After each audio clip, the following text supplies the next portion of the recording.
வணக்கம் ட்ரோல் குடும்பமே, இது உங்க ஃபேவரட் சேனல் அரமெண்டல். என்ன சார் இப்படி கேக்குறீங்க? உங்க மூஞ்ச காமிச்சு பயம்பூர்த்தி 300 குழந்தைங்களுக்கு சோறு ஊட்டலாம். 2026 தேர்தல் வர வர கட்சிகள் கலக்குறாங்க. ஆனா அவங்கள தாண்டி அவங்க பண்ற காமெடி காட்சிகளோ இன்னும் ஜாஸ்தியா கலக்குது. இன்னைக்கு வீடியோ பார்த்து சிரிச்சு சிரிச்சு வயிறு வலிக்க போறீங்க.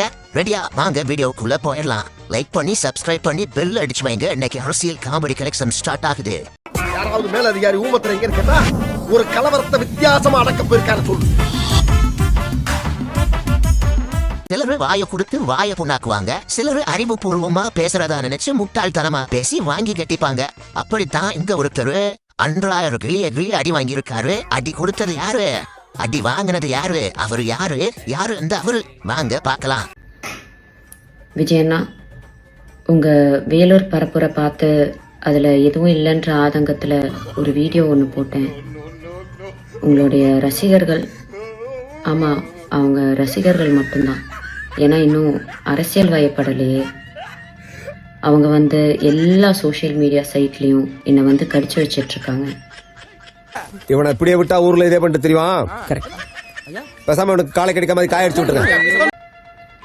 இந்த மைனர் பசங்க கிட்ட இருக்கிறது முக்காவாசி என்னமோ ஃபேக் ப்ரொஃபைல் மட்டும்தான். அதை வச்சுதான் என்ன மிரட்டிட்டும் இருக்காங்க. வந்தாரு, எங்க இருந்தோ ஹீரோ மாதிரி வந்தாரு, என்ன பார்த்தாரு, போட்ட அடிக்க ஆரம்பிச்சாரு. கேட்கறது காலையில நினைச்சு அடிக்க ஆரம்பிச்சாரு. என்ன நினைச்சாரோ யாருக்கு தெரியும். அவர் ஹீரோ தனத்தை என்கிட்ட காட்டுறாரு. அதுக்காக பயந்து நான் அந்த வீடியோவை டிலீட் பண்ணவும் மாட்டேன். என் கருத்துக்கள்ல இருந்து பின்வாங்கவும் மாட்டேன். என்னை அடிச்சு எல்லாரும் வெட்டிக்கிட்டு இருப்பான். நான் கை வெட்டிட்டு வாய் பத்திக்கிட்டு அப்படி உட்காருமா? என்ன நான் இன்னும் கீழே போ நக்கி பிள்ளை புழுவா நிலையெல்லாம் சொல்ல எவனுக்கு இங்கே அதிகாரம் இல்லை. ஒரு அளவு தான். இதெல்லாம் சைத்து கொண்டு எப்படி இருக்க முடியும்? இதை விடலாம் ஜனநாயகவாதிகளாக இருக்கவே முடியாது தமிழர்கள். இதை புரிஞ்சுக்கிறோம். என்ன மிரட்டினா பரவாயில்ல, ஆனா என்னை சார்ந்தவங்களையும் மிரட்டுறனால இத சொல்ல வேண்டிய கட்டாயத்துல இருக்கு. விஜயண்ணா, உங்களுக்கு என்ன பழி வாங்கணும்னா நான் என் வீட்டில் இருப்பேன், இல்லைன்னா என் ஆஃபீஸில் இருப்பேன். என்ன வேணாலும் பண்ணுங்க, ஆனால் அவங்கள விட்டுருங்க. ஓ,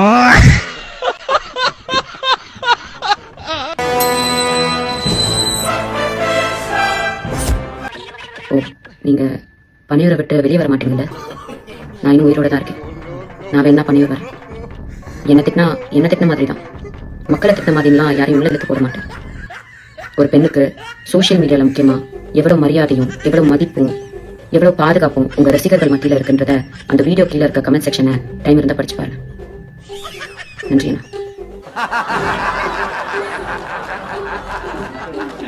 சாம்பார் ஆப் எனக்கு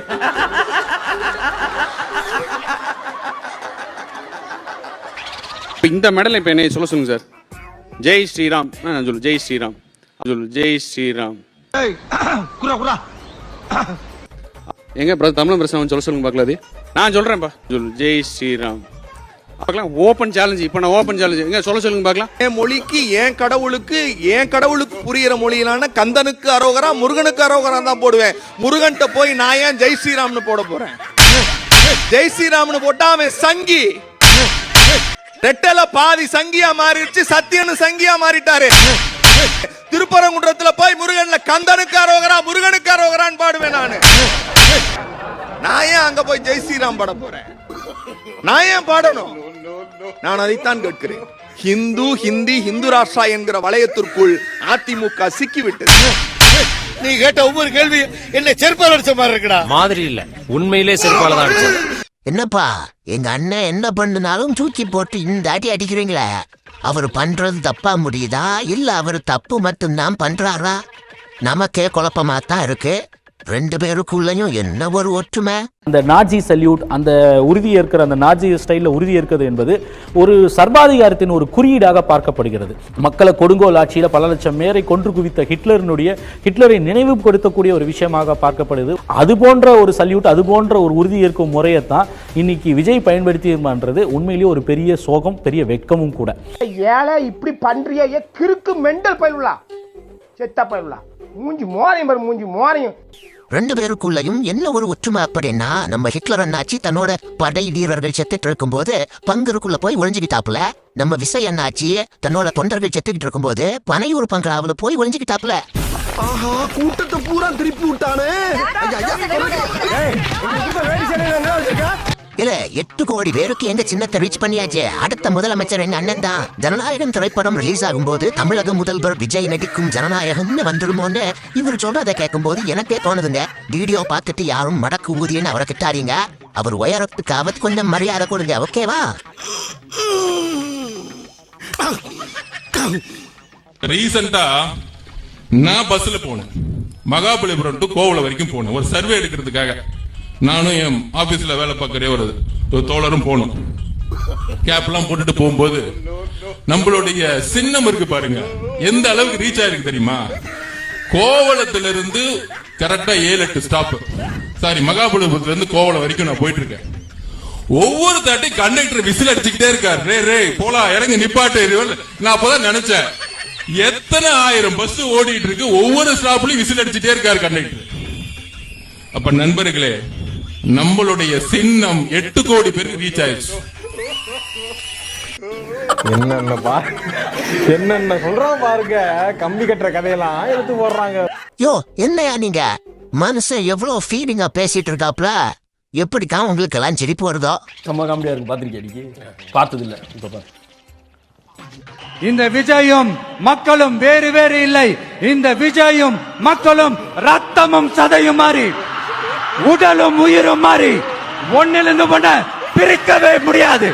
எஸ், சென்சிட்டிவான சென்டிமெண்ட், அது சென்சிட்டிவான சென்டிமெண்ட். இப்படிதான் அவங்களாம் அப்படி சிரிப்பு வருதோ? இதுல என்னடா கஷ்டம்? ஐயா பாரு, என் மனுஷன் எவ்வளவு ஃபீலிங்கா பேசிக்கிட்டு இருக்காங்க.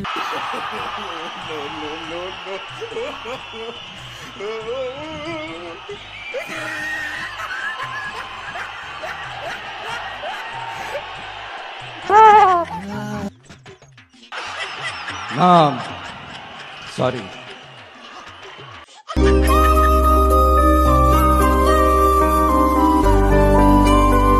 இதுவும் கடந்து போகாது. பாவண்டா அவனை விடாதீடா. வடக்க நீங்க எப்படியோ அது மாதிரி தெற்க யூக. ஒரு வாரம் ஆனாலும் ரூம் போட்டு அழுவாக. இவனு நடிக்கிற நடிப்புக்கு ஆஸ்கார் அவார்டு கொடுக்கலன்னா ஆஸ்கார் அவார்டு கொடுக்கக்கூடிய நிறுவனத்துக்கு தாங்க இழுக்கு. உனக்கு என்ன பிரச்சனை? ஏன் அழுகுற? எனக்கு தெரியாது. உனக்கு மண்டையில பிரச்சனை. ஐயோ அப்படி சொல்லாத. தலைமை மேடை போட்டு கஷ்டப்பட்டு அழுகிறது நடிப்புன்னு அவனுக்கு கட்சிக்காரனுங்களுக்கே தெரிஞ்சிருக்கு பாருங்களேன். ஏண்டா ஒருத்தன் எவ்வளவு கஷ்டப்பட்டு அழுது பெர்ஃபார்ம் பண்ணிட்டு இருக்கான், அப்போ கூட வாடா கையை தட்டி ரசிப்பீங்க. விளங்குமாடா, இல்ல விளங்குமா? இதை யாரும் அசைக்க முடியாது. இதெல்லாம் வந்து உனக்கு கஷ்டமா இருக்கு. இது உனக்கு கஷ்டமா இருக்கு. கஷ்டமா இருக்கு, கஷ்டமா இருக்கு. இனிமே தட்டை தூக்கி டிவின்னு வந்த ஐயோ மாறி தொலை மாட்டேங்குது. இவரெல்லாம் எப்படி வாழ்க்கையில உருப்பிட்டு சாதிக்க போறாரோ. கண்களை குளமாக்கிய பதிவுங்க இது, கண்களை குளமாக்கிய காட்சி. இவர்கள் மூளையை குணமாக்க ஏதாவது கை வைத்தியம் இருந்தா கமெண்ட்ல சொல்லுங்க நண்பர்களே. போற வர எல்லா இடத்துலயும் அடி வாங்கினா என்ன பாசு?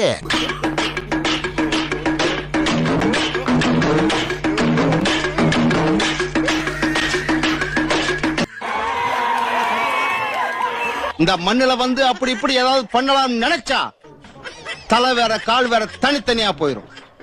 ஒரு பயலுக்கும் உசுறு மிஞ்சாது.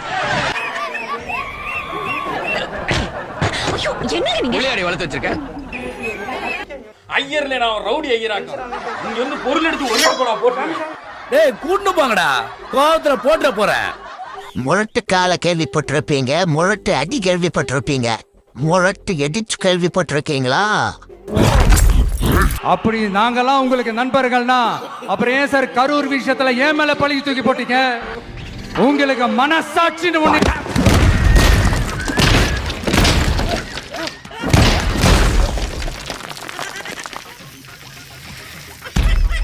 மக்களை கொண்டுட்டு ஓடிட்டு சீன் போட்டுட்டு இருக்கான். தலைவரே, எங்களை விட்டு இன்ஸ்பெக்டர் கூட ஹோலி பண்டிகை கொண்டாடி வரீங்களா?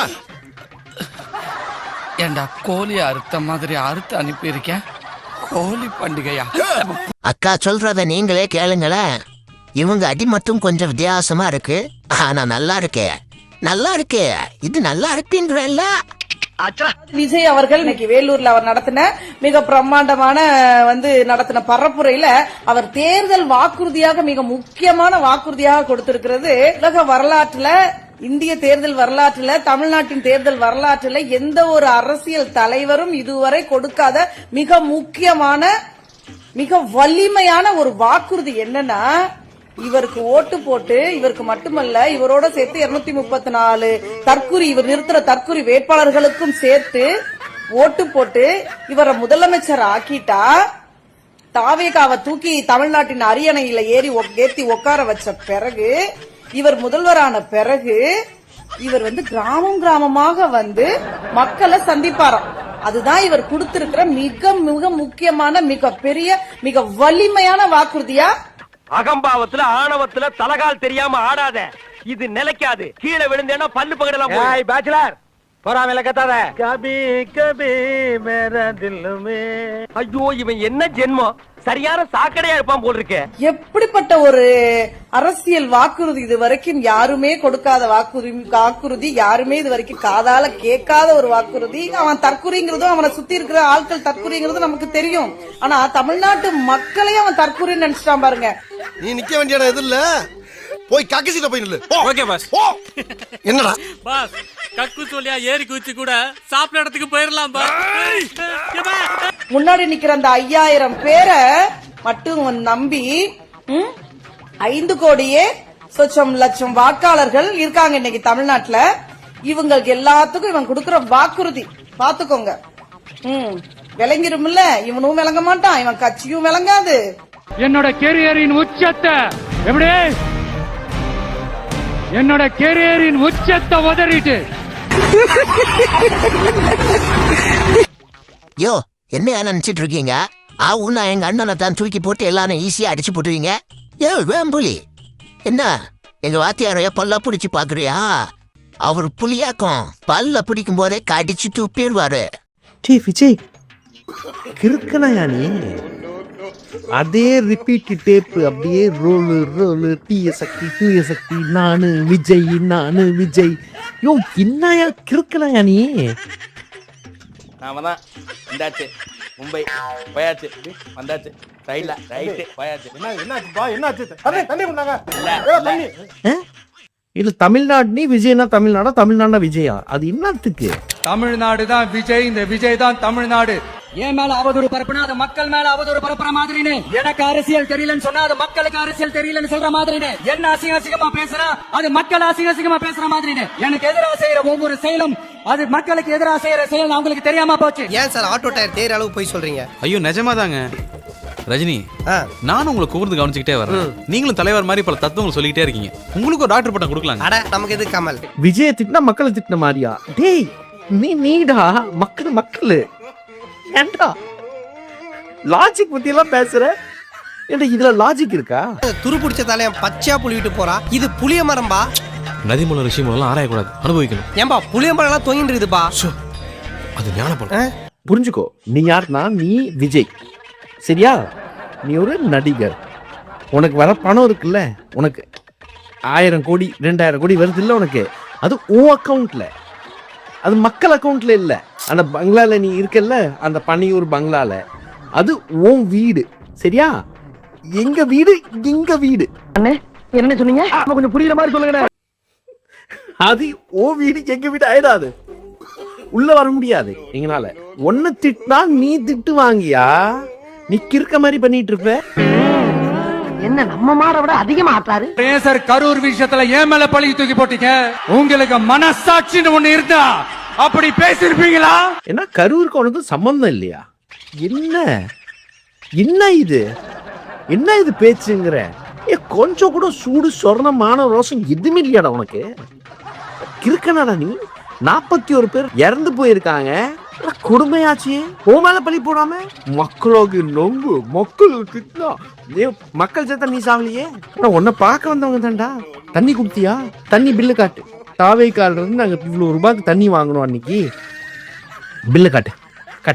தலைவரே, ஏதோ தப்பு நடந்து போச்சு, பசங்களை மன்னிச்சிருங்க. இனிமேல் நீங்க தான் தலைவர், நான் உங்க சிஷியன். நீங்க கிழிச்ச கூட தாண்ட மாட்டேன். அப்படியே நீங்க கோடு கிழிக்க மறந்தாலும் உங்களை கோட போட சொல்லி அந்த கோட்டுக்கிட்ட கிடையா நிப்பேன். நீங்க போங்க, நீங்க போங்க. டேய், அவர் மினிஸ்டரா இருந்தவர்டா, அவரை என்னடா பண்ணி வச்சிருக்கீங்க? செங்கோட்டையனை மேடையில வச்சுட்டு சிறச்சி விட்டாரு இந்த புசி. பக்குவமா இதெல்லாம் பாக்குறாரு. கேஎஸ் அண்ணன் பாக்குறாரு, என்னடா நடக்குதுங்க? நீங்க பாட்டுன்னு பேசுறீங்க, நீங்க பாட்டுன்னு என்னை வரைக்கும் 5 நிமிஷத்துக்கு மேல பேசாத, 3 நிமிஷத்துக்கு மேல பேசாத அப்படின்றீங்க. ஆனா ஆளுக்கு நீங்க பாட்டுன்னு நினைச்சா மைக்க பிடிச்சி நீங்க பாட்டுன்னு பேசினிப்ப எங்களுக்கு மட்டும்தான் கண்டிஷனா? எங்களுக்குலாம் பேச தெரியாதா? நான் 9 தடவை நான் சட்டமன்ற உறுப்பினரா இல்லையா? நான் அமைச்சரா இல்லையா? எனக்கு எதுவும் பேச தெரியாதா? நீங்களாவே ஒரு தீர்மானம் போட்டுறீங்க, அதை என்ன பண்றீங்க? என்னடா நடக்குதுன்ற மாதிரி தான் எங்க அண்ணன் வந்து அது மாதிரி பாக்குறாரு. பக்கத்துல பாத்தீங்கன்னா எதுவுமே தெரியாத மாதிரி அவரோட போட்டோ பாத்துக்கிறீங்களா? குழந்தை புள்ள மாதிரி ஒரு சின்ன மூஞ்சா தான் இருக்கும். அவரை நான் சொல்லணும்னு நான் நினைச்சேன் போன மீட்டிங்ல. ஆனா அடிச்சாலும் பரவாயில்லையா, போற வர சின்ன பிள்ளைலாம் விட்டு இவனை அடிச்சு பழகிக்கணும் வேற அசிங்கப்பட்டிருக்கீங்க. நீங்க பழைய இருக்குது என்ன பாடியா இல்ல புரியல தலைவா, நீங்க செங்ஸ்ல கலாய்க்கிறீங்களா இல்ல புகழ்ந்து பேசுறீங்களா? என்னங்க, கண்டுபிடிச்சா யாராவது கமெண்ட்ஸ்ல சொல்லுங்க. பேசாம அரசியல்ல இருந்து ஓய்வு பெற்றிருந்தா இந்த அவமரியாதை ஏற்பட்டிருக்குமா ஐயா? சிங்ஸ் ஐயா அரசியல் அரைச்சுவடி தெரியாதவன் எல்லாம் உங்களை கலாய்க்கிறான். எங்களுக்கே வருத்தமாத்தான் இருக்குது. நான் பண்றது உங்க நேரம் அப்படி. உனக்கு வேணும்டா, உனக்கு இது வேணும் இன்னும் வேணும். உன் புத்திய செருப்பாலேயே அடிக்கணும்டா.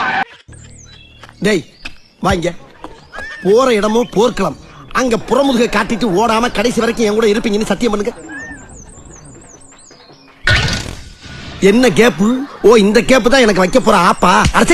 இந்தியாவுலயே ஏன் உலகத்திலேயே இப்படி ஒரு அதிமேதாவித்தனமான கருத்தை தற்கொலை கட்சிக்காரனுங்க மட்டும்தான் சொல்ல முடியும். என்ன கருத்துன்னு நீங்களே பாருங்க. முக்கியமா ஒரு கருத்து தெரிவிக்கிறது என்னன்னா, இந்த வயசானவங்க எல்லாம் இருக்காங்க பாத்தீங்களா, இப்ப எப்படி நம்ம 18 வயசுக்கு மேல இருக்கிறவங்க வந்து ஓட்டு தராங்க, அந்த மாதிரி ஒரு 65 மேல வயசு இருக்கிறவங்க ஓட்டு கேன்சல் பண்ணிடணும். திமுகவுக்கு ஓட்டு போட்டா ஜனநாயகன் டிக்கெட் இலவசம்னு திமுக சொல்ல போகுது. பூரா தற்குறியும் கண்ணை மூடிட்டு திமுகவுக்கு ஓட்டு போட போறானுங்க. Sengottaiyan mind voice. ஓத்தா, கட்சியில பேசத்தான் மைக்கு தர மாட்டேங்கிறீங்க, இனி ஓட்டும் தர மாட்டீங்களாடா? ஏலே தம்பி, பஜக் பஜக் பஜக்குன்னு அழுத்தினாலும் லொஜக்கு மொஜக்கு பஜக்குன்னு அழுத்தினாலும் ஒரே ஒரு ஓட்டு தான் வேணும். எத்தனை பேர் EVM மிஷினை பாடாப்படுத்த போறாங்களோ தெரியலையே. ஒவ்வொரு EVM மிஷின்லயும் விசில் சின்னத்துக்கு நேரா இருக்கிற அந்த பட்டனை பச்சக்கு பச்சக்கு பச்சக்குன்னு ஒரு அழுத்த அழுத்துங்க. எப்படி?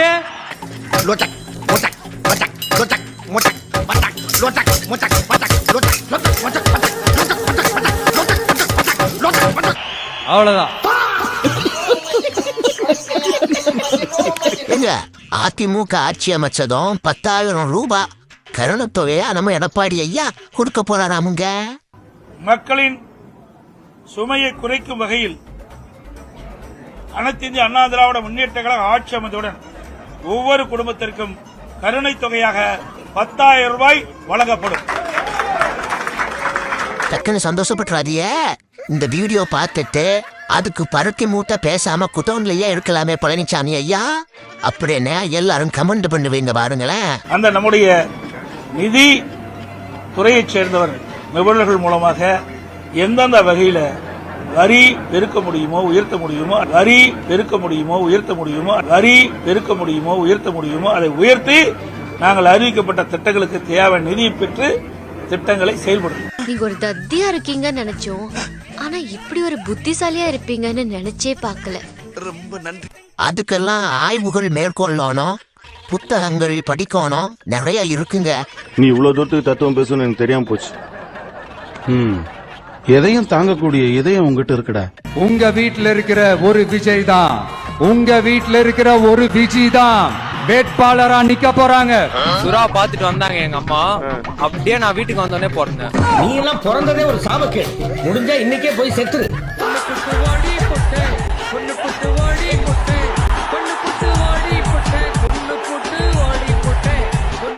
தலைவன் வழக்கம் போல தண்ணிய போட்டான்னு நினைக்கிறேன். என்ன பேசுறான்னு நீங்களே கேளுங்களேன். இந்த வெயில் அடிக்குது இல்ல, இந்த வெயில் எல்லாம் நீங்க கருத்து சிறுத்து போயிட்டீங்க, உங்க அழகெல்லாம் போயிடுச்சு. அதனால நீங்க என்ன பண்ணணும், இந்த 2000 ரூபாய் எடுத்துட்டு நீ உன் வீட்டுக்காரு உன் பிள்ளைங்க மாமனார் சக்காத்தி ஓரத்தி அப்புறம் உங்க வீட்டுக்காருக்கு யாராவது குடும்பம் வந்தோன்னா அதையும் கூட்டுக்கிட்டு எது அதை தனியா அவர் சொல்லுவார். அவர் தனியாக விட்டுவாரா? அவர் தனியாக பஸ்ல வர சொல்லுவார். எல்லாரையும் கூட்டிட்டு 2000 ரூபாயில நீ கொடைக்கானல் ஊட்டிக்கு போய் 10 நாள் தங்கி குழுன்னு இருக்கணுமா? எது 2000 ரூபாயில விழுப்புரத்துக்கு போய் வர முடியும் 2000 ரூபாய் வச்சு விளங்குறவனா தண்ணி தண்ணியமா தான் இருப்பான். தண்ணியாதான் அவன் தண்ணி தான் ஓடுது. உடம்புல ரத்தம் ஓடல, சாராயம் ஓடிக்கிட்டு இருக்காங்க. தெரியுமா உனக்கு? முதல்ல சேனல் எதா இருந்தாலும் அது கொஞ்சம் ஆதரவு கொடுங்க. உங்க பொண்ணான கையை வந்து அந்த பெண்ணில தட்டிடுங்க. அவங்களுக்கு சப்ஸ்கிரைபர் 5-10 ஏறுனா அவங்க மனசு சந்தோஷப்படும். அவங்க வீடியோவும் பாருங்க.